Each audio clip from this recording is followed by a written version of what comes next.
Hello and welcome to another episode of Build the Roster. And over the past year and a half of doing this show, we've pitched a lot of games. We've covered sequels to classics, brand new crossovers. We've even tackled a horror fighting game just for the heck of it. But there's one type of fighting game that we still haven't covered. Anime fighting games. And for the life of me, I can't figure out why we haven't done an anime fighting game yet. I mean, they've been a popular side of the industry for years, and they're the perfect subject to build hypothetical rosters around. Why wouldn't I make an anime? Oh! Right! YouTube's insanely strict copyright policies. Well, looks like nobody's gonna make any money off of this episode, so let's go ahead and roll that intro.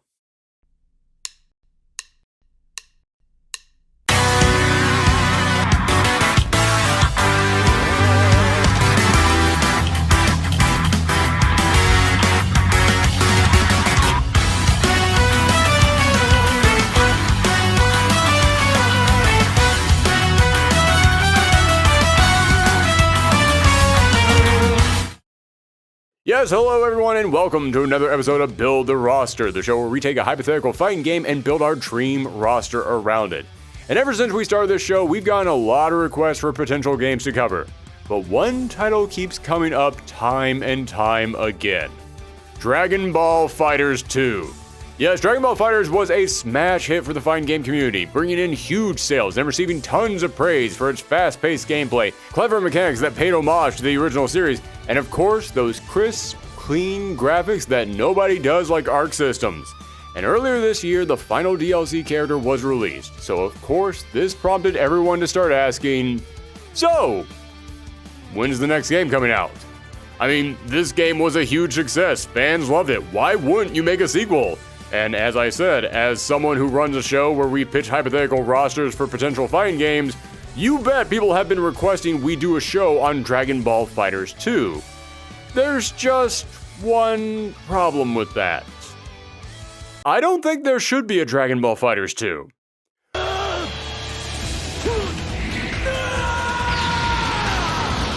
Hold up, hear me out. This isn't because I didn't like the game. No, I thought the game was great. And it's not because I don't like Dragon Ball. Far from it. I love Dragon Ball. Have ever since I was a kid, and I'm still reading the manga to this day.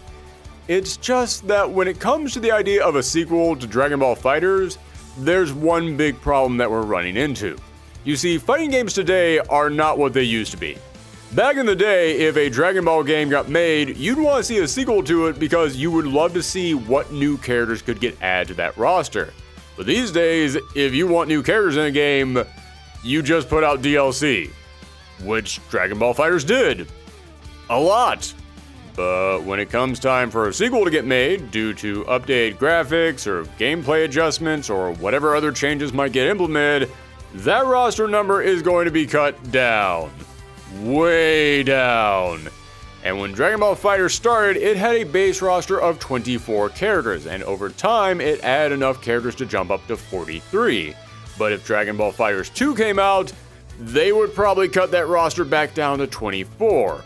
So let's say they do end up making a sequel, and they add in there about 6 brand new characters.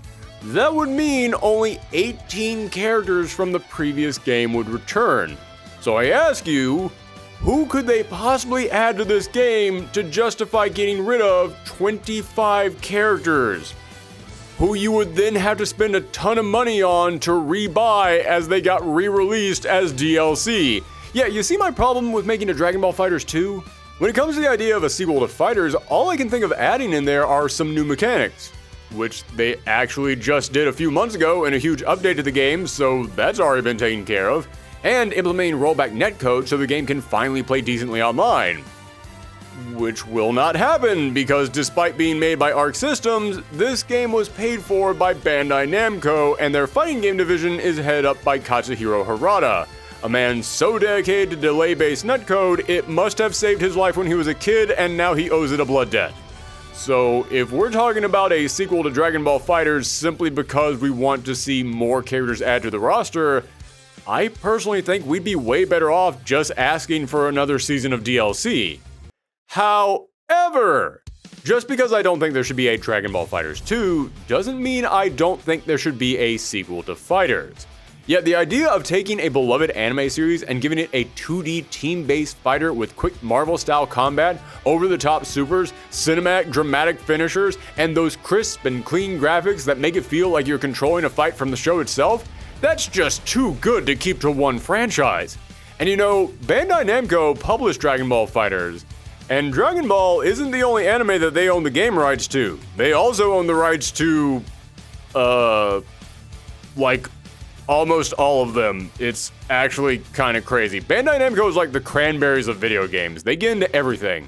So, what I'm proposing is that we make Fighterz a series, with each installment bringing this gameplay and presentation to a brand new franchise. But what series could possibly follow up a legend like Dragon Ball? Well, the way I see it, there's two ways that you could go with it.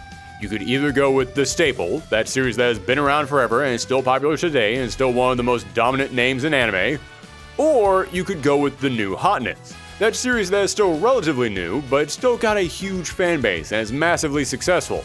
Now, if we wanted to go with the new hotness, I'd have to vote for My Hero Academia. It's a top-rated series for Shonen Jump, the show and the movies bring in huge audiences, and the cast is actually large enough that you could have a huge number of characters to pull from.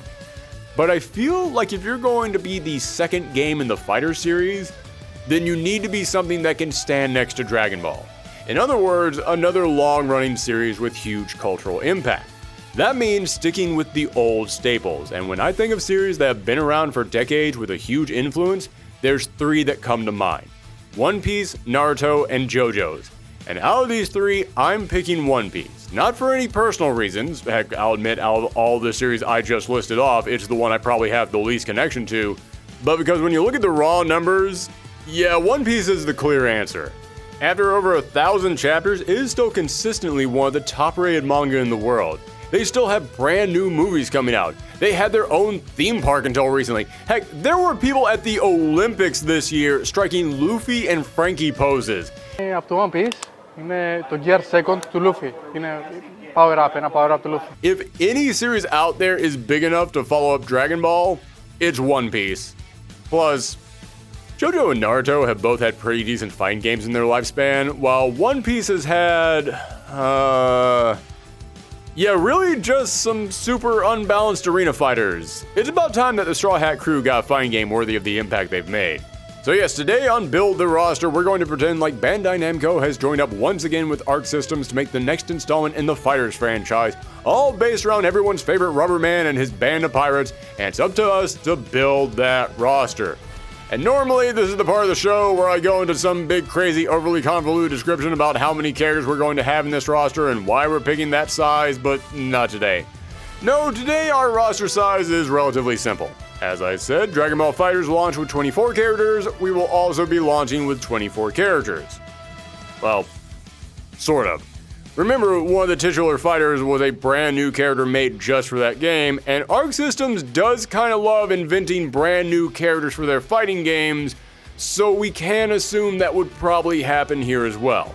Meaning our starting roster is actually 23 characters.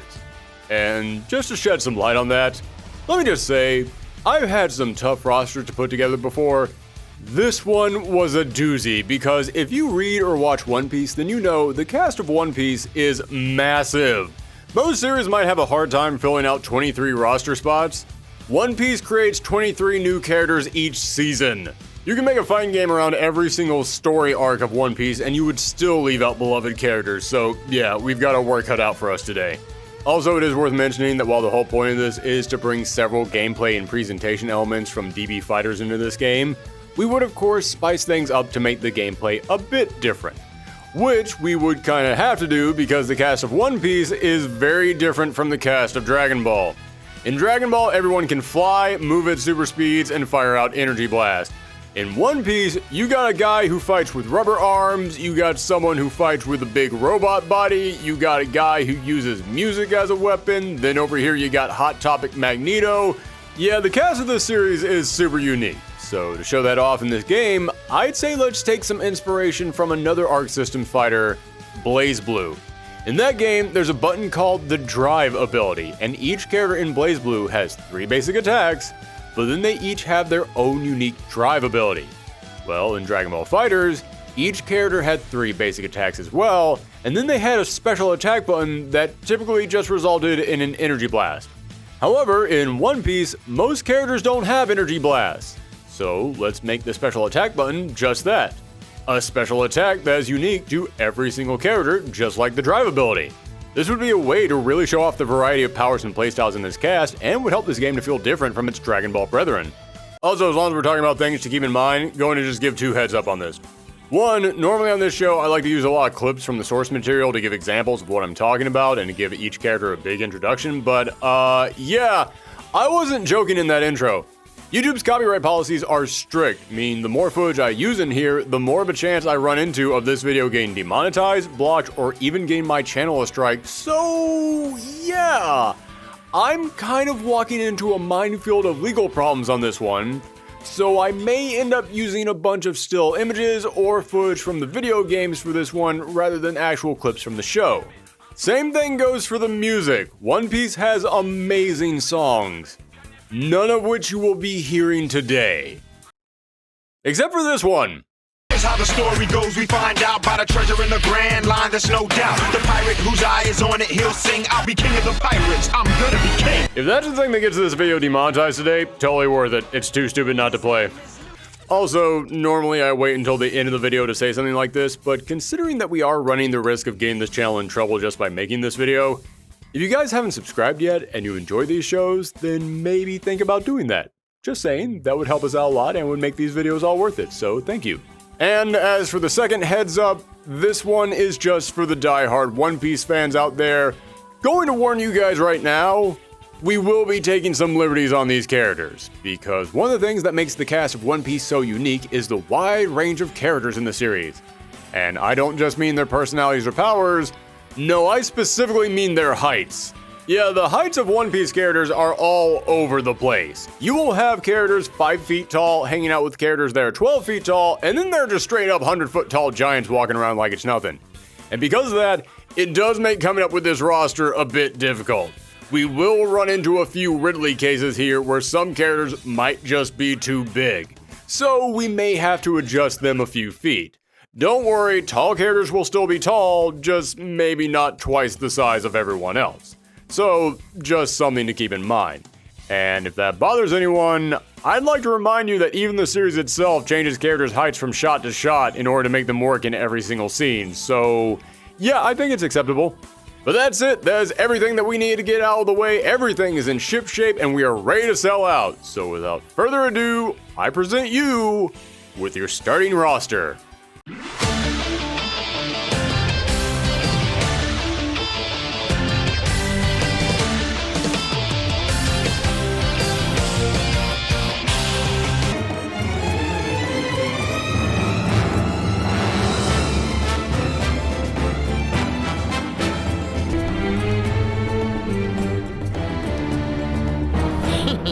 The Straw Hat Pirates.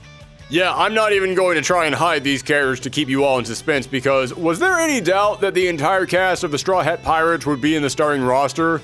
Normally I like to build up to each reveal to leave you all wondering who could be next, but we all knew all these characters were going to be here. So rather than spending time trying to hype up something that you all saw coming, let's instead roll up our sleeves and dive into how each of these characters would play. First up, the leader of the crew, Monkey D. Luffy. This rubber man would serve the role of most fighting game protagonists, and he'd be the all-rounder. And I'm not just saying that because he can turn into a ball. Luffy's got a stretchy limb, so he's got some decent range, but he's also famous for charging in head first and being super energetic, so he would also have some options for running in and getting in the opponent's face. And he does like to use his big stretchy limbs to wrap the opponents up, so that means he would even have a few grabs. In other words, his powers and his attitude would give him a little bit of coverage in every category. In fact, we could try to incorporate these 3 different playstyles into his special ability button. For example, let's say his special attack is a full screen grab where he reaches his arm all the way across the stage, and if he grabs you, he doesn't pull you to him, instead he pulls himself into you, and you can then combo that into a different attack. Essentially making his special attack button something that combines zoning, grappling, and rushdown, which kind of feel like the 3 ingredients to make Luffy. And let me go ahead and address this right now. I was tempted to make a pre-time skip and a post-time skip Luffy, since they would both focus on different techniques and abilities. But yeah, we're not going to do that. I know that if this game actually did get made, it probably would have a pre-time skip Luffy and a post-time skip Luffy and then a different Luffy for each of his different gears and forms, because this is a sequel to Dragon Ball Fighterz after all, and that game did kind of turn into Oops All Goku. But as I said, there are way too many characters to include in this game. We don't have space for multiple versions of the same character. Just stick with a time skip Luffy, and then let him go into second gear and third gear for his special attacks, and then let him go into fourth gear for his super moves. Next up, Luffy's first mate, the pirate hunting swordsman Zoro. Zoro is known for using up to 3 swords with different techniques depending on how many swords he's holding. So let's make him a stance fighter, with each stance being him holding 1, 2, or 3 swords, and make his special ability button switch in between each of these stances. He could have different specials and supers in each of these stances that would then serve different purposes in specific situations, making Zoro a character with a lot of versatility, but he would be rather hard to learn. Which makes sense to me, since Zoro's sword style in the series always felt very precise, like something that would take a long time to master. So yeah, it's going to be very difficult to master Zoro. He is not the entry-level character. Next up is the chef of the Straw Hat crew, Sanji. Now Sanji has sworn to only use his hands for cooking, so he does all of his fighting with his flaming hot kicks. Because of this, I would make him a Rekka fighter with plenty of moves that can combo into additional hits. Also, since this is a team-based game, you could call in each of your teammates for an assist move, and since Sanji is a chef, he would have a special assist where he comes out there and holds out a plate of food that could heal your teammate if they picked it up. Sort of like Krillin and Senzu being in Fighters. Also, I feel like I should address something that some of the die-hard One Piece fans are bringing up right now. Sanji refuses to fight women. It's part of his code. And this is actually something that has come up in other fighting games that he's appeared in. They would make it so he would be incapable of attacking or damaging female characters. That's one down. You can do it. Oh, Let's go, baby. I can't attack her. What do you mean? He doesn't attack women. Oh my god. Oh my god. He doesn't attack women. Is this how it happens? And yes, this game would have female characters in the roster. So, how exactly would we address that? I mean, let's say your main is Sanji, and then you go into a tournament, and your opponent has chosen a team of all female characters. You'd kind of be sunk. There's actually a really simple solution to this. We'd of course have some kind of a story mode in the game, so let's just say that the villain of the story ate the clone fruit, or something else that allows them to make duplicates of other characters to fight for them, and we could say that each of these clones have some kind of visual distinction, like glowing yellow eyes. So, if you pick Sanji, and the team that you're fighting against has a female character on it, just give Sanji those glowing yellow eyes, or whatever the visual distinction is, and we claim that you're controlling the clone Sanji. Boom, problem solved, and now you have an excuse for why characters would fight each other over and over again in the story mode.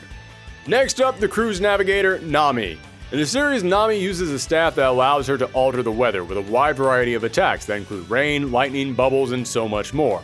Well, I said that we would make the special attack button more like the drive button in BlazBlue.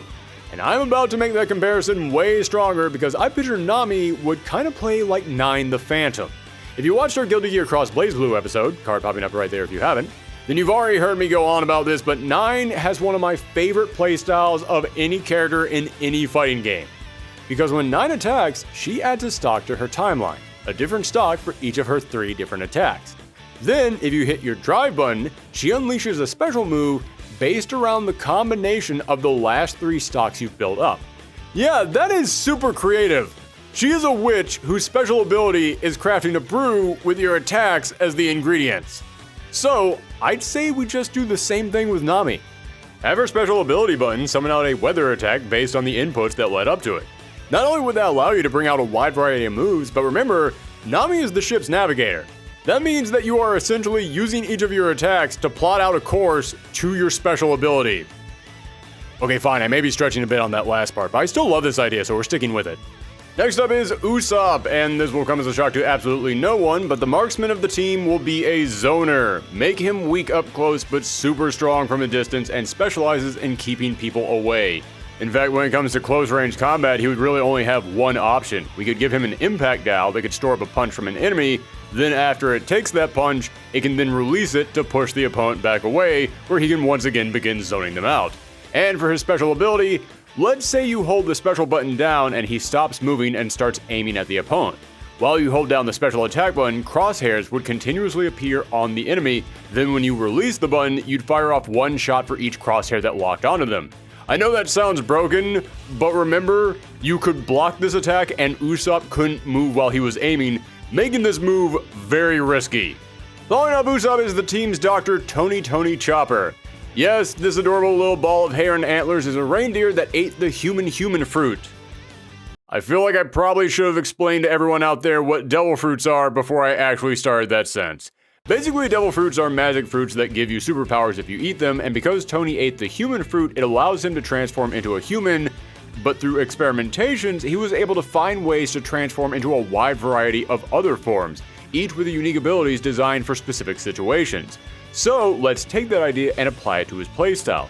Including the special attack button, he's got 4 different attacks. So, let's have each of the attack buttons be a different form. For his light attack, he would hit you in his basic form. Then for the medium attack, he would hit you with his horn point. Then for the heavy attack, he would hit you with the aptly named heavy point. And for his special attack, he would transform into his kung fu point. And since he's a doctor, just like Sanji, he would have an assist where he would run out there and provide a healing item that would restore some of your teammates' life. Next is Nico Robin, who would be the big grappler of the Straw Hat team. But she wouldn't be your typical muscle-bound wrestler type of grappler. Robin ate the flower fruit, which of course gives her the ability to duplicate her own body parts. Yeah, sometimes the devil fruit powers are weird, and by sometimes, I mean always. Basically, she can make her own body parts sprout and grow out of surfaces like they were flowers. And she most commonly uses this ability to get really hands-on with the opponent. She can use these extra arms of hers to perform backbreakers, suplexes, chokehold, which would make her like a regular grappler. But unlike most grapplers, she doesn't even have to get up close and actually touch the opponent. She can make these arms sprout out of someone and start grappling them without even being near them. Meaning we could give her some special moves that turn into full screen command grabs. You would have to tinker with it a whole lot to make sure it wasn't too broken, because being able to perform an unblockable grab from anywhere on the screen is very broken, but it could be done. Also, just going to throw it out there, mild spoiler for the manga incoming, but for her big level 3 super, make it the Demon Blooming. Not going to show any panels of it, I don't want to spoil it too much, but just take my word for it, it's pretty darn cool. Moving on to the Straw Hat shipwright, the super macho cyborg Frankie. Make him a tank with big powerful charges and punches loaded with armor. At first glance, his moves would seem pretty broken, but there would be a drawback to them. He'd have a unique meter just for him, a cola meter. And with each special or super move, he would deplete some of that meter, and once it was all gone, you could only do basic attacks. How do you recharge the cola meter? Hold down the special button, and as long as you're holding it down, he would refuel that mini fridge in his stomach to power himself back up. That was a very weird sentence for anyone who doesn't know One Piece. But then again, I can only assume everything I've said this episode has been very weird if you don't know One Piece, so why should this be any different? Almost done. Next up is the ship's musician, Brook. In the series, he can use his music and his swordplay to freeze his enemies, put them in a trance, or fill them with fear, so let's give him the ability to inflict his opponents with various status effects. You do this by playing music, and the way that you play music is, you guessed it, holding down that special ability button. Hold it down and press it in a direction to change the type of music that he plays, with each different song putting a different musically themed status effect on his sword. If you hit the opponent with an attack while you're still charged up, then the enemy would suffer from that status effect. But they could always avoid your attacks or block until the effect wore off, and if they hit Brook before he hit them, they would also remove this effect. And the most recent addition to the Straw Hat crew, their helmsman, Jinbei. This former warlord of the sea is the master of fishman karate, meaning he'd be a lot more straightforward than most of the other characters we've mentioned so far, with moves that would focus on powerful strikes, but he can also manipulate water, so let's give him some water projectiles mapped to his special attack button to help make up for his bulky size and slower speed. And there you have the Straw Hat crew. As I said, they were all the obvious choices, you all knew they were coming, so that means that the rest of this list is now up for debate. There are giant question marks surrounding the remaining 13 characters on this cast, so let's kick things off with...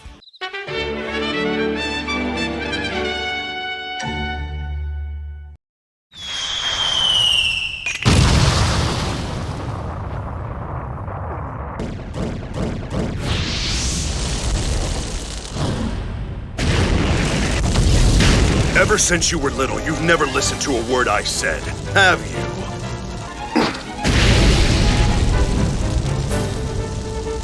Like old times, huh, Luffy? Ace. Yes, I know that some people might argue that Ace shouldn't be here because of, his current status in the series. Again, I'm trying to avoid heavy spoilers for the people new to the show, but we're talking about over 1,000 episodes at this point. It's going to be hard to keep some stuff under wraps. But yes, I know some people might worry that his current status in the series would make him ineligible, but honestly, I don't really worry about that stuff when it comes to an anime tie-in game. To me, if the character is popular and important, then go ahead and put them in here. And Ace totally fits both of those criteria. It's been years since he was last seen in the series, and he is still ranking high in those popularity polls, and as for his importance, he's Luffy's brother.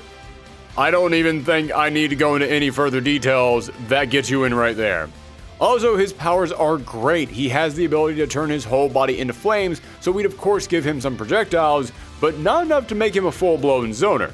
Ace was still willing to get up close and personal and fight face to face, so let's give him some flame charges and some fiery punches, as well as a teleport ability that would transform him into flames as he slides across the stage unharmed. In fact, most Lugia-type Devil Fruit users could have some kind of an ability like that. Lugia-type being a Devil Fruit that turns your entire body into some kind of an intangible element. Trust me, you will need to know that for later. There's going to be a quiz.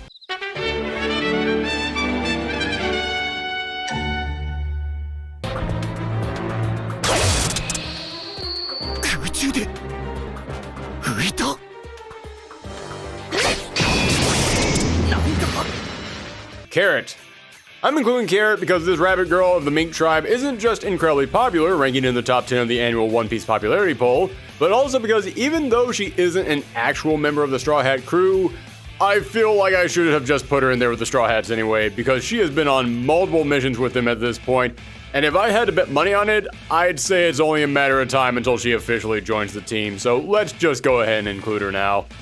Carrot fights with quick punches and clawed gloves, and like the rest of her tribe, she can electrify herself, so we can make her special attack button a big electric slash with a long startup, but it could stun the opponent, leaving them wide open for more attacks. And for anyone unfamiliar with this character, she might look like a tiny perky bunny girl, because she is, but when the full moon comes out, she's able to transform into a super-powered form known as a Sulong, which roughly translates to Moon Lion, a name that is so cool, I almost want to call her that instead. So for Carrot's level 3 super, she would transform into her Sulong form to deliver some massive damage to the opponent. I know someone might argue that we should make the Sulong form her own character, but again, I'm not doubling up on characters, and since she can only go into this form when the full moon is out, it wouldn't make a lot of sense to make that its own character. But as a super, yeah, just have a cinematic play when you activate it showing the full moon coming out. Problem solved.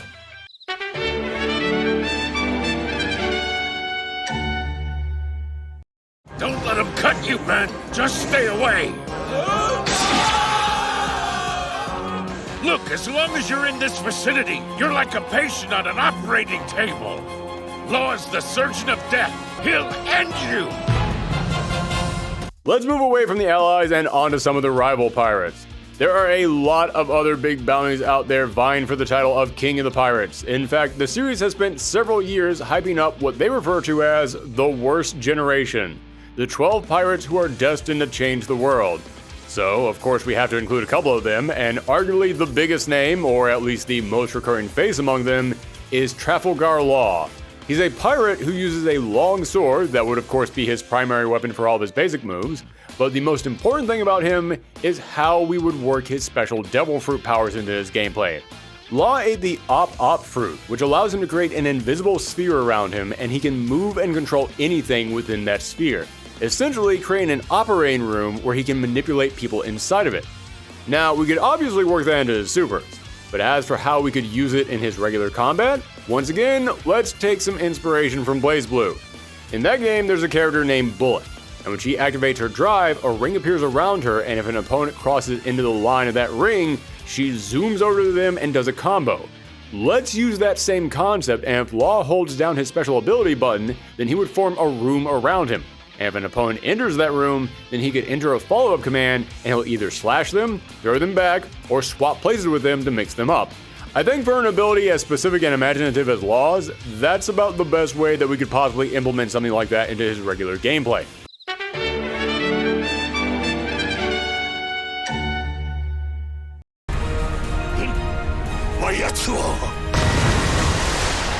ルフィ殿の友人あやつまで馳せ参じるとは Eustace Kid. Another member of the worst generation, Eustace Kid is one of the highest ranked and deadliest pirates in the world, and has set his sights on reaching the top, setting him up right now as one of Luffy's biggest rivals in the future. So of course, he has to be in the game. I described him earlier as being Hot Topic Magneto, and there's a reason for that. He literally has Magneto powers, and he dresses like this. He can control metal, and Fighterz does share many mechanics with the Marvel game, so I am tempted to just make him a copy and paste of the old X-Men villain, but Kid uses his powers in a very different way. He's a pretty aggressive guy who uses his magnetic powers for delivering beatdowns, so he'd be a far more rush-downy unga-bunga offense-heavy character. Maybe we could make his special button a metal projectile, or you could just let him power up that giant metal fist of his to make it even bigger. And for his big level 3 super, again, don't want to spoil too much, but they did recently reveal in the manga that his big ultimate technique is the power to magnetize someone else, making metal fly at them, and that is just begging for the big cinematic super treatment. Imagine if he runs in for a grab, and if he gets you, then it just switches into a cinematic where he charges you up, then jumps back, and then you look around and you just see waves of metal flying at you. It would be the perfect way to end a match.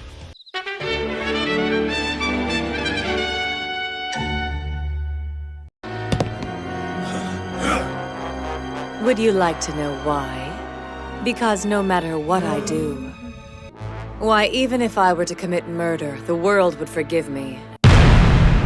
It is because I am beautiful. Boa Hancock.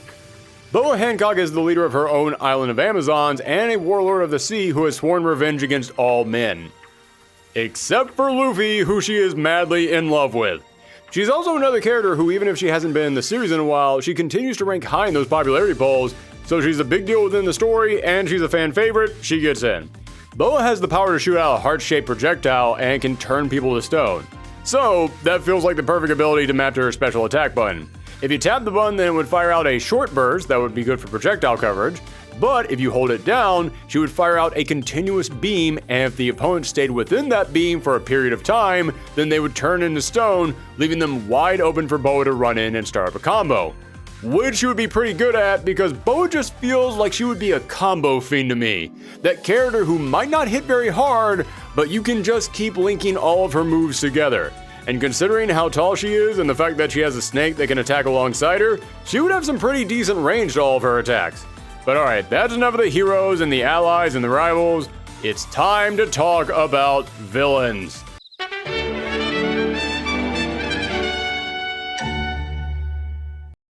Straw Hat, I'd say you've taken this nonsense a little too far. I've got 3 minutes to spare. After that, I'm certain your time will have run out as well. Crocodile. Crocodile feels like a no-brainer. He was arguably the first really big villain in the series. He was the first warlord of the sea that our heroes came across, and he had conquered an entire kingdom. The fight against him was the signaling of these characters entering into a much larger world. So if any villain from the first half of the series deserves to show up, it's him. As for his abilities, he has the power to turn to sand, so we could use that to give him some pretty long ranges as he could stretch his arm out to slash at the opponent. And since he is a Logia type user, that means that we could give him a teleport where he fades into sand and reappears elsewhere. And that hook on his hand is poisonous, so we could also give him a special move where if he stabs the opponent with it, then it would give them a poison status that slowly eats away at their life. As for his special attack button, he also has the ability to absorb moisture from others, so let's make his special an attack that absorbs some of the opponent's health to heal back his own.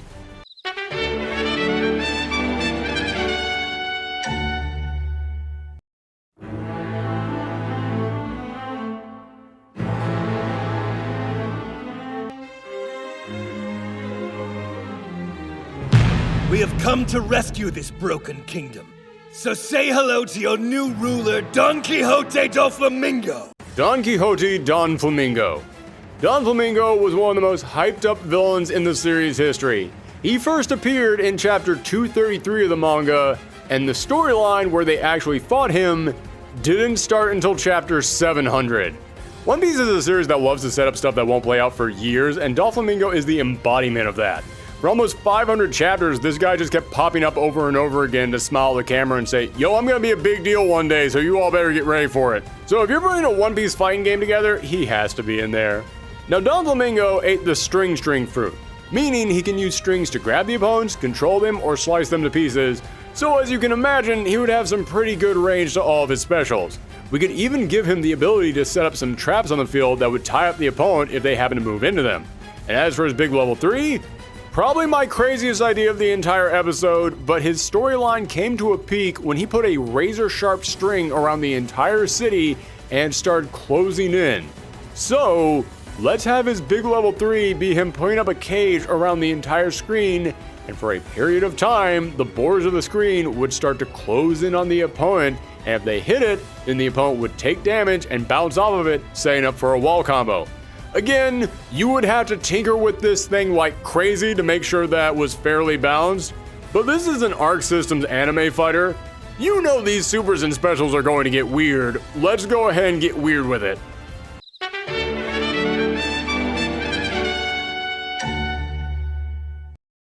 But a chance like this one is quite rare. Let me show you something interesting.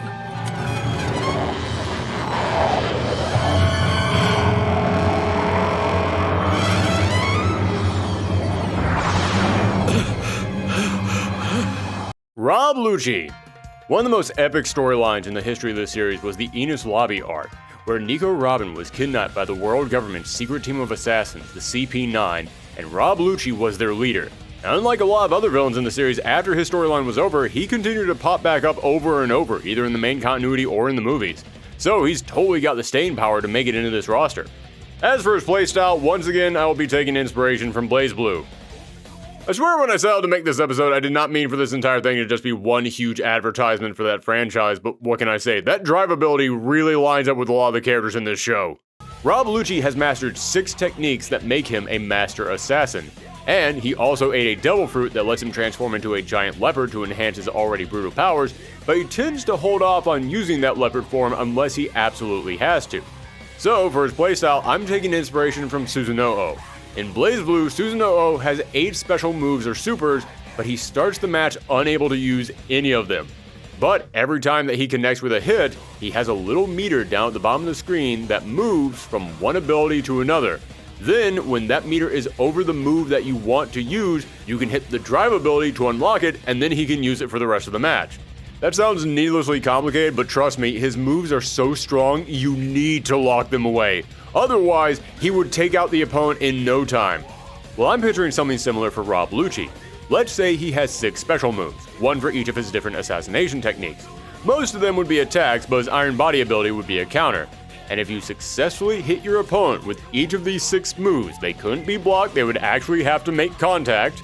But if you hit your opponent with a move, it would then unlock a bar of a special meter. Once you had successfully hit your opponent with each of these 6 moves, he would then transform into his leopard form, implying that since you had survived each of his different techniques, he knew it was now time to get serious. And he would still have some similar moves, but in this leopard form, he would have a few new specials and a brand new level 3 super, and he would be faster and stronger. Essentially, he would be the strongest character in the game, but only after you worked your butt off to unlock that form. You want a character that's broken? You better earn that brokenness.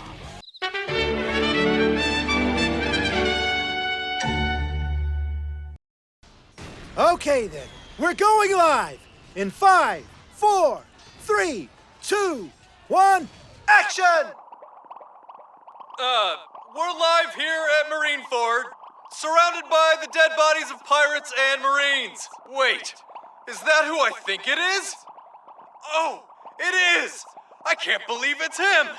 He was a member of the legendary crew that served under Gold Roger, the king of the pirates! Huh? Can it really be the renowned pirate Captain Buggy? Huh? I'm sorry, did someone say my name? Buggy the Clown. Okay, had to put in one character just to break up all this tension. You can't just have a roster load with killers and big menacing brutes, you need that comedic relief. You need a wild card that makes people say, wait, what? But at the same time, totally makes sense. And Buggy was one of the first villains that Luffy fought, and would become one of the earliest recurring characters in the series, continuously popping up to be a thorn in our hero's side. Okay, thorn might be a little strong. More like a mild itch that they try to ignore. But my point is, he is an iconic character to the series, and speaking personally, I think he has a great personality that would be wonderful to see bounce off of all the other characters in this game. So yeah, let's put him in here. Plus, he would be a super creative fighter. Buggy's power is that he can chop apart his own body and control each piece individually, so let's have Buggy be a puppet fighter. Except, in this particular instance, the puppet would be his own body. Give him some moves where he can split off his arms, legs, heck, let him disconnect his torso from the lower half of his body. And then he can just leave his body parts throughout the stage, and you can then have those limbs stay stationary and attack where they are to try and keep your opponent's focus split or mix them up. Or you can summon the body parts to come flying back to you, attacking the opponent if they get between the two of you. It would be a unique take on the old puppet fighter archetype, and Buggy is probably the only character in any game that this could ever work for.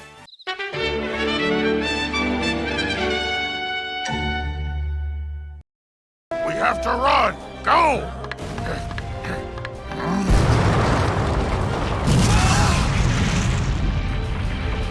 Did you really think you could get away from me?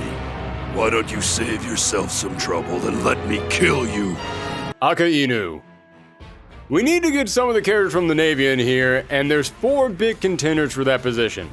Borsalino, Isho, Kuzan, and Aka Inu. 4 of the most prominent admirals in the series history. Now, Kuzan quit the Navy, so he no longer really fits. Isho is pretty cool, but we haven't seen a lot of him just yet. So, between Borsalino and Aka Inu, I'm going to go with Aka Inu simply because, yeah, no spoilers, but let's just say he left a pretty big impression on Luffy. He is definitely more important to the series. He has the power to turn his body to lava, and he is basically the Terminator. He doesn't care about who you are or what you did. If the Navy is after you, he is going to come after you and make sure that you suffer. So, let's give this guy some armored specials and some super oppressive attacks that might not lead into big combos, but will do some decent damage. And for his special ability button, let's make it an attack that inflicts your opponent with a burn status that would eat away at their red health. In other words, the health that they recover when they're swapped out with a teammate, meaning there would be no way for you to get your life back if he attacks you. Which again feels kind of accurate to the role that he served in the series. Again, no spoilers.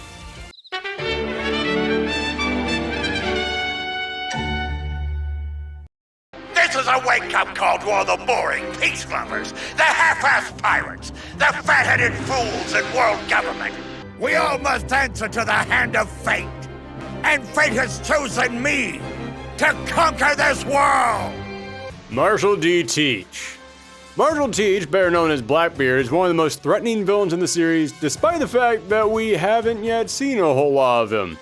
Yeah, so far Blackbeard has really only had one big moment in the spotlight to show off his powers, so you might think that wouldn't be enough to get him into this roster. But boy, what a moment that was! He basically appeared the way that you tell people to walk into prison. He went into the yard and beat up the biggest guy there. And remember how I said Doflamingo was set up long before the heroes actually fought him? Same thing is going on with Blackbeard right now. This guy has been getting set up like he's not just going to be a big threat later on, but like he's going to be the true final boss of the entire series. Like he's the guy that Luffy is going to have to fight at the very end. So yeah, let's just go ahead and put him in here. Plus, we already know a lot about his powers. He's actually got the power of 2 devil fruits backing him up. He can suck people into a black hole, and he also has the ability to essentially break whatever he touches, including the air. But he's not exactly a very agile character. He's sort of the opposite of Luffy. Rather than being somebody who got a small power and worked his butt off to make it great, Teach got the golden ticket of powers, so he just sits back and enjoys himself.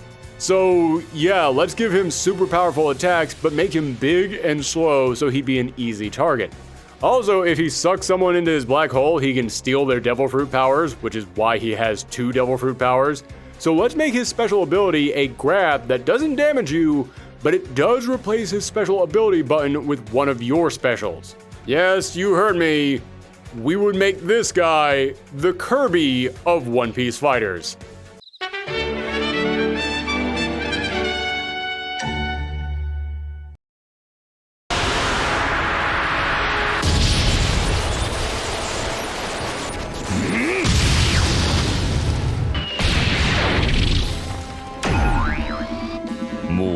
と隙は見せん。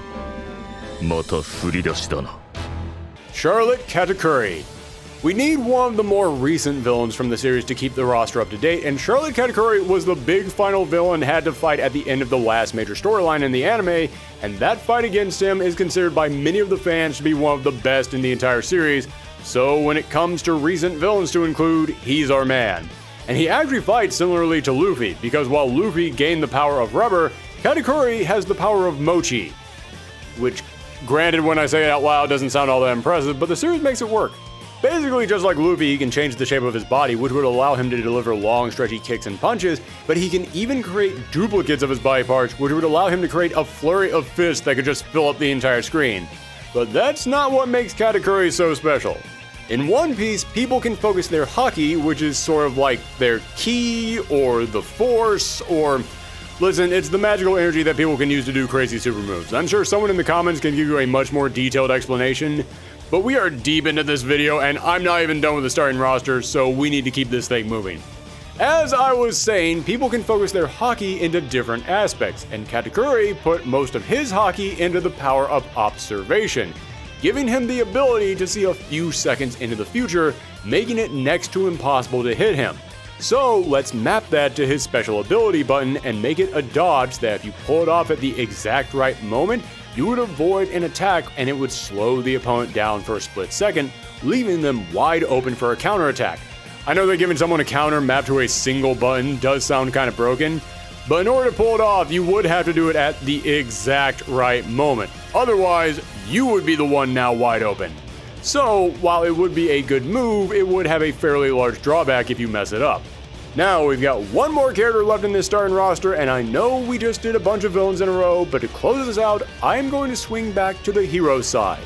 Because just like with Katakuri, I want to include another character from the more recent seasons to make sure this roster is kept up to date, and I want another fan favorite character to help convince everyone to jump right into this thing. So, for our final character, I'm going with...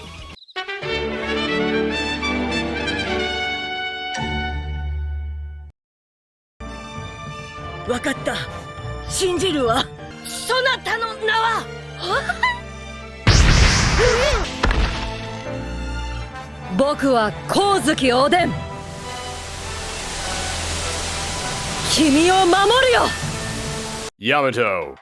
Yamato is a character who appeared in the most recent story arc of the series, and holy cow has the internet fallen in love with them. I have seen fan art everywhere. People were hyping them up long before they appeared in the show, and again, going back to our old friend the popularity poll, they are indeed pulling in some pretty impressive numbers. Yamato is so popular, I'm actually tempted to save them for the DLC because I know people would spend money on them, and people who dropped the game would come running back for them. But you can't just save some of the best characters for DLC. You gotta put some of the shining stars that everyone loves right there in that starting roster.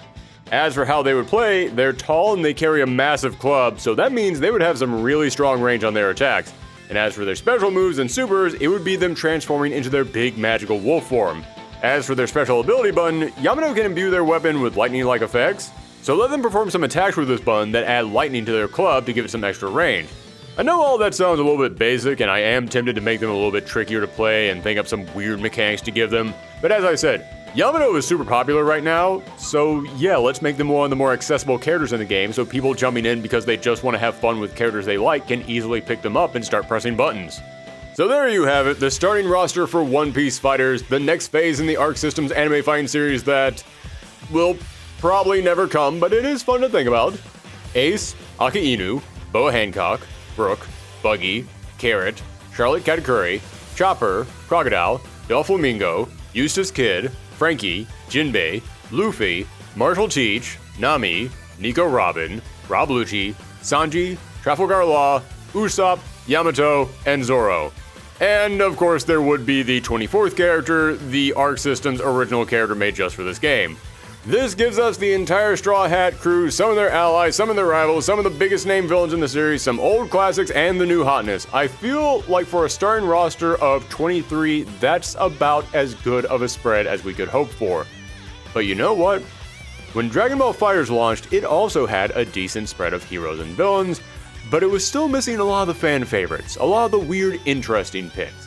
they had to save a lot of those characters for the DLC. So, guess what we're going to talk about next?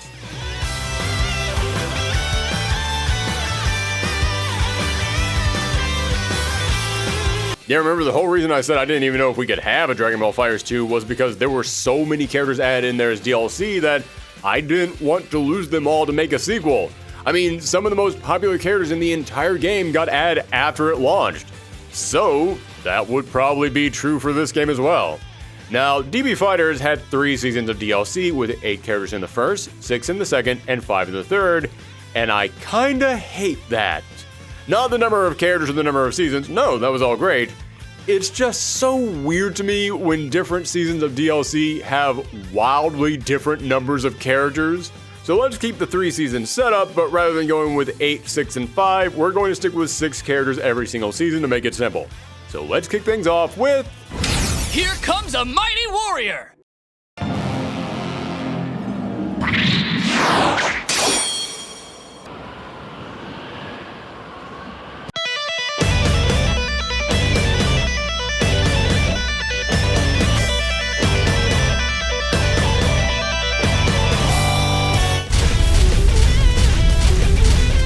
Season 1. Now, when it comes to the first season of DLC, you want to use that to put in a few more of the basics, those characters who feel like they're important to the overall history of the series, but for some reason or another, they couldn't make it into the main roster. In other words, the first thing that you want to do with your Season 1 DLC is make your roster feel complete by adding in those characters that felt left out. And for me, that comes down to 3 characters: Smoker, Kinemon, and Enel. Smoker has been one of the constant recurring threats to the Straw Hat team, while being a very interesting character all on his own who adds a lot of dimensions to the Navy. Then Kinemon, just like Carrot, might not be an official member of the Straw Hat crew, but he's been on so many missions with them at this point, it kind of feels like he might as well be. And Enel might be one of the most powerful enemies the team has ever gone up against, and while he's never really returned for anything outside of a short cameo, he's remained incredibly popular with the fans. So, right off the bat, we have to put these 3 into the game. As for how they play, Smoker is another Logia-type character with the ability to transform into, surprise surprise, smoke. So, like Crocodile and Ace, let's give him some moves that let him travel around the stage with smoke-style teleports and let him stretch his limbs out for a few attacks. But the most notable thing about Smoker is his weapon, a Jite that is made out of sea stones, meaning it's like kryptonite to Devil Fruit powers. So, let's make his special ability a big swing with his Jite that can negate projectiles and other special moves. Kinemon is a pretty straightforward sword fighter, so he'd be one of the more accessible characters in this game without a lot of crazy abilities. But we could give him special moves where he calls upon the other members of his team, the 9 Red Scabbards, to help him out. And as for Enel, as I said, he's one of the most powerful characters in the franchise, with the ability to transform into and control lightning, so he would of course be a massive zoner, with each of his specials and his unique abilities all being projectiles. And thanks to his spear, he would even have some pretty good range on his normal attacks. But to balance it out, if your opponent gets in his face, he wouldn't have the best options to get them off of him. And of course, for his big level 3 super, it would have to be the max 200 million Voltamaru. And that leaves us with 3 more characters for the first season. We've gotten the basic characters necessary to fill out the roster out of the way, so let's bring in some fan favorites and some odd picks. I'd go with Sabo and Perona. Both of them rank super high on the popularity polls, and I'm sure you're all getting tired of me mentioning those, but damn do they make filling out rosters easy. And Sabo is so big and important to the series, he's almost mandatory for including in the cast, but since he has the exact same powers as Ace, it feels like it might be a bit repetitive to include both of them in the starting roster. Perona, on the other hand, is a pretty far out there pick who went from villain to goofy supporting character, which would make her one of those characters that you wouldn't expect to see, but when they pop up, you'd be pleasantly surprised. Now, as I said, Sabo has the same powers as Ace, so he might have a special move or 2 in common with him, but outside of that, he would be totally different. In fact, I'd even picture Sabo as being a semi-grappler, because part of his fighting style is using his super strong fingers to grab and crush anything that he touches. And Perona has the power to create ghosts. These ghosts can explode, making for an obvious projectile or trap that she could set up, but then she also has the ability to use her ghost to suck the willpower out of someone, leaving them too depressed to fight, making for another good projectile, and that would leave someone stunned and wide open for her to close in and attack. And lastly, Dragon Ball FighterZ used their DLC seasons to bring in some of the movie villains, and One Piece has put out a ton of movies loaded with big bad guys, so let's include Douglas Bullet, a villain from the latest movie One Piece Stampede. It feels smart to put in here the newest movie villain because, again, it helps keep the game up to date and would include some characters who haven't been available in the previous games. As for how he would fight, as you can tell by looking at him, he's a big boy. He is loaded with muscles, so he would be another super tanky character. And his Double Fruit allows him to take things apart and reassemble them, which he mostly uses to create giant machines, but we can't exactly have him turn to a kaiju with every single special. But when he does build these machines around him, they do act as a wall of scrap metal that keeps anyone from touching him. So, since he's going to be a super tank, let's make him kind of like Aganos from Killer Instinct. This huge wall who can use his special attack button to place a hit of armor on him, with the armor capable of stacking.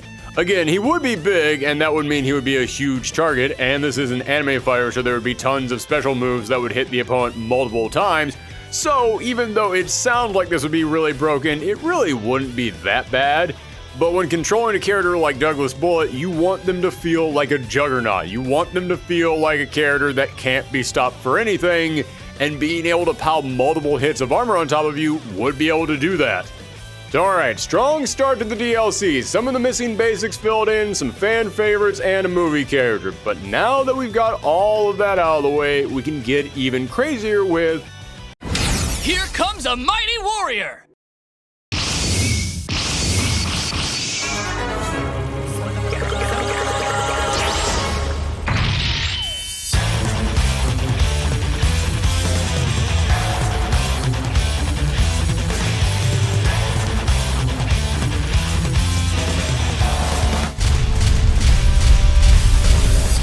Season 2. For Season 2, there's a few more big-name characters who feel too important to not put in here, like Whitebeard, the former strongest pirate in the world. Then there's the villains who might not be as big as some of the other major players, but still played big roles in the series, like Kuma and Vinsmoke Judge. I'm also going to include Killer, who is Eustace Kid's right-hand man, Kazuki Odin, a character who might have died 20 years ago, but his flashback in the series did last for months, so it was a big important part of the story. And then Black Arm Zephyr is another major villain from the movies, which does keep him out of the main roster, but makes him perfect for DLC. For Whitebeard, remember how I mentioned that we would have to change some characters' heights around? I pretty much brought that up almost exclusively just for Whitebeard. Yeah, Whitebeard is over 20 feet tall. He is approaching Tatsunoko vs. Capcom boss status here. So we would of course adjust his height a bit to make him fit, maybe bring him down to around 10 feet so he would still tower over all the other characters in the game, but his head would still be in frame. And if you have a problem with that, he's already has height adjusted in previous games, this is nothing new. And with his huge Naginata and his power to create tremors in anything he touches, including space itself, yeah, he would have really strong coverage across the entire screen. But considering that he has declining health, and that is indeed a big part of his character story, he wouldn't be that fast, making him another character that is very strong, but can be punished fairly easily.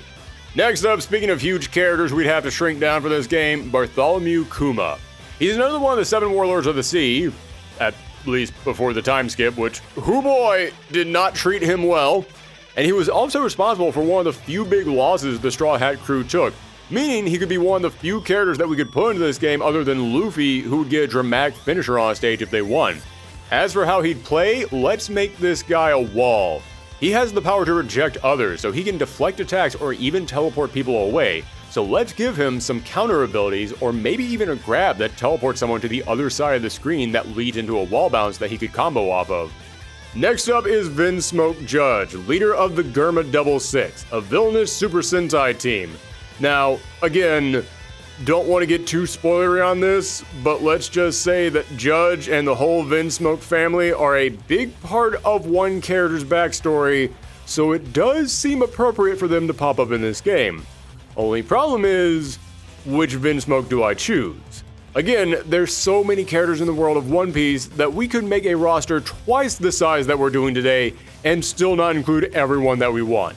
So, we're gonna have to make a hard call on this and pick only one character from the Germa 66 to represent all of them.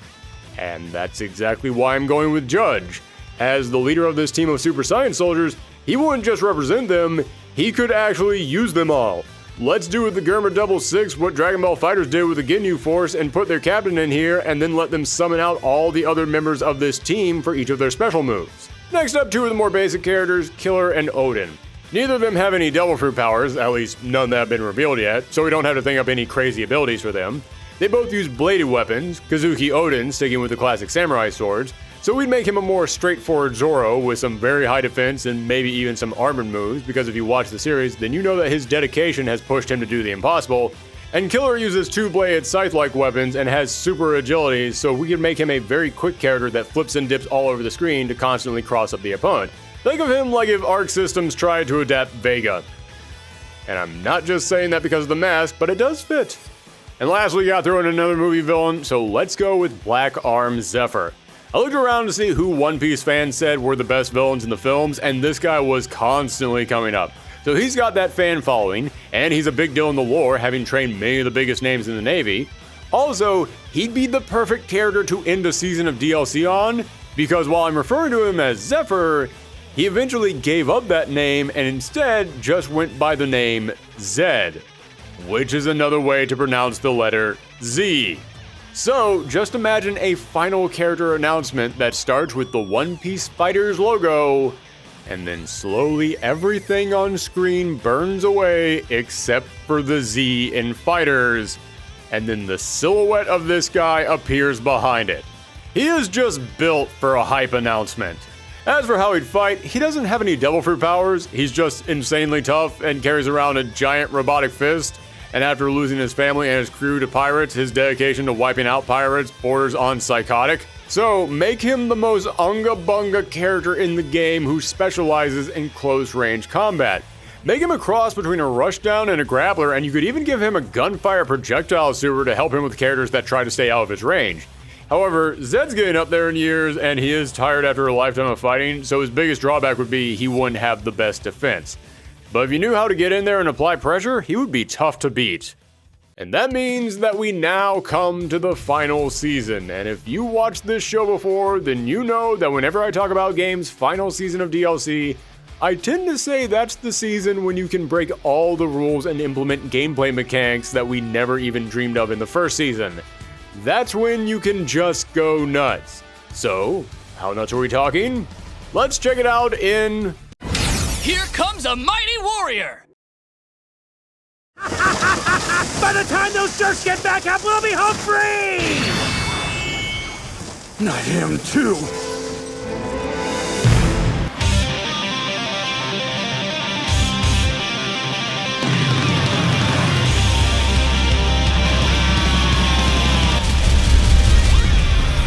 Season 3. Yes, in the final season of DLC, we are going to be adding in a few characters who feel like they might have been impossible to work in here before, but screw it, it's the final season, so we're going to put them in here anyway. We're also going to put in here some characters who might not have shown off everything that they can do so far, but again, it's the final season. We're allowed to take some liberties at this point, and you don't want things to get too stale in this game, so here in the third season, I think it's time to introduce some characters who have some abilities that would be very different from anything we've seen so far to help try and spice this game up. Starting out with Hody Jones, he was the first big villain the Straw Hats fought after their time skip. He was a superpowered fishman who wanted to wage a war on all humans, and as for his purpose in being in this game, he would have a very unique mechanic. You see, Hody was strong, but he was nothing compared to how tough Luffy and his crew had become. So he used a steroid that increased his power, but came at a terrible cost as it would age him rapidly and shorten his lifespan. So let's link these steroids to his special ability. Like with many team-based games, after you got attacked, some of your life would be in red, which would be life that you could heal back if you swapped out with a teammate. But with Hody, let's say if you hit your special ability button, then you would sacrifice however much red life you had and you would receive a power-up, with the amount of power you gained and how long it lasted depending on how much life you sacrificed. As I said, I'd want to introduce some characters with some brand new mechanics in this final season to really make the game feel different, and I think the amount of strategizing that would go into whether or not and when you use this power-up would make Hody a totally new experience. Next up, Bartolomeo. This is another fan favorite character, which actually makes a lot of sense because in the world of One Piece, Bartolomeo is the Straw Hat crew's biggest fanboy. So maybe readers see a bit of themselves in this character, I don't know. Now, I almost didn't put him in here because his powers aren't exactly offensive. In fact, they're 100% defensive. He has the ability to create barriers, which is kind of hard to work into combat, but we are on the final season of DLC, This is the season when we start getting creative. For starters, give him a counter move, and like 18 in Dragon Ball Fighterz, he could have an assist move where he totally blocks an attack for you. And we could let him push the barrier across the screen for a projectile that might not hit hard, but it would be large and difficult to avoid. Next up, Marco, the former right-hand man under Whitebeard. He ate a devil fruit that gave him the powers of the Phoenix. Well, I've said many times that the Fighters games are heavily inspired by the Marvel vs. Capcom games, so let's have this guy be inspired by Phoenix. Okay, hold up. We wouldn't make him as broken as Phoenix was. She was famous for filling up the screen with so much crazy bullcrap that it made the game unplayable at times. But her ability to come back to life if you had full bars when she died is a smart idea for Marco. Let's say if Marco dies but you have full meter, then he would come back to life, but only with about half health, and it would end up draining all your meters. However, that wouldn't be the only way Marco could use his powers to come back. The blue flames of his can be used to heal himself, so we could give him a super that restores some of his red life, essentially making him the exact opposite of Hody. But these flames can also heal others, so let's make him another character like Chopper and Sanji with an assist that can heal your teammates. We would of course balance his strength and defense down, so that way you wouldn't just have a big unstoppable wall that kept healing himself, but we could make it work. Next up, Mihawk and Kuzan. Both of them are big names in the series, with Mihawk being one of the Warlords of the Sea and was arguably the first super powerful figure the series introduced, as he just strolled into one of the early storylines, beat Zoro with ease, and then peaced out. And then there's Kuzan, who used to be one of the admirals of the Navy, but has since split off to do his own stuff, which just screams I'm going to be important later on. Now, I didn't want to put these characters into the starting roster since we haven't really seen everything that they can do just yet. We don't really know what any of their big ultimate techniques are, so that means that if we did put them in this game, we would have to take some liberties for their specials and supers. And I know that you could say the same thing for Beerus in Dragon Ball Fighterz. He's another character that we haven't seen everything from just yet, but they still put him into the starting roster. But Beerus had a whole movie dedicated to him. We had stuff to pull from with that character. Mihawk and Kuzan both just kind of popped up, showed off how strong they were, and then they were out. But we're on the final season. I figure now we're safe to just toss them in and make some moves based upon what we've seen so far. I mean, they have been in previous One Piece games. It's not like this would be the first time that happened. And that brings us to the end of the season and to the end of the entire roster. And for the final character, you always want to make sure you go out big. And I can't think of any bigger character to close things out with than Kaido. A giant who can transform into a dragon as big as a village. He's the villain of the current storyline, which, considering how long One Piece storylines go on for, that means it would probably be wrapping up by the time the third season of DLC came out. And he's another character who has been getting set up for years now. Again, he is a giant, coming in at roughly the same height as Whitebeard, so we would have to shrink him down a tad to make it work, but he could still be our tallest character in the game, which would be appropriate for the final character to end the season on. I mean, you would want the last character that you reveal to be someone that makes the audience say, holy crap, how is that even going to work?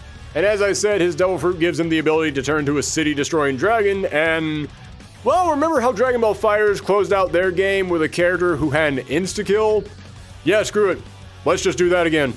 I know it might not seem that original, but I mean, come on. Look at this guy. Look at him.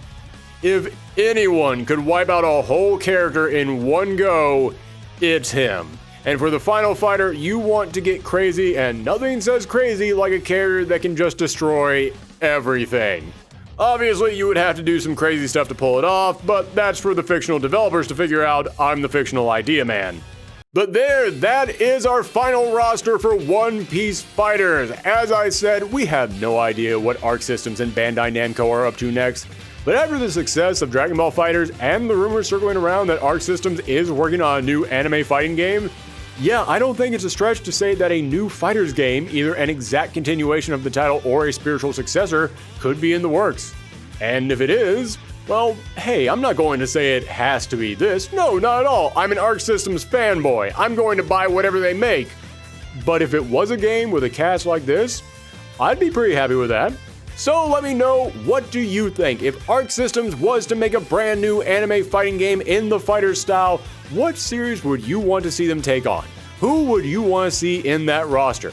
You can let me know all of that in the comments down below, or you can always find me on Twitter at Thorgy's Arcade. And as I said, pretty good chance this video is going to get demonetized quick, so if you haven't subscribed yet, then maybe go ahead and do that. It does really help us out a whole lot. As does sharing these videos around the web. We actually get a ton of attention from people sharing these videos around, so thank you all for that. But okay, that is it for me. Thank you all for tuning in, everyone. Stay safe out there, and come back next time.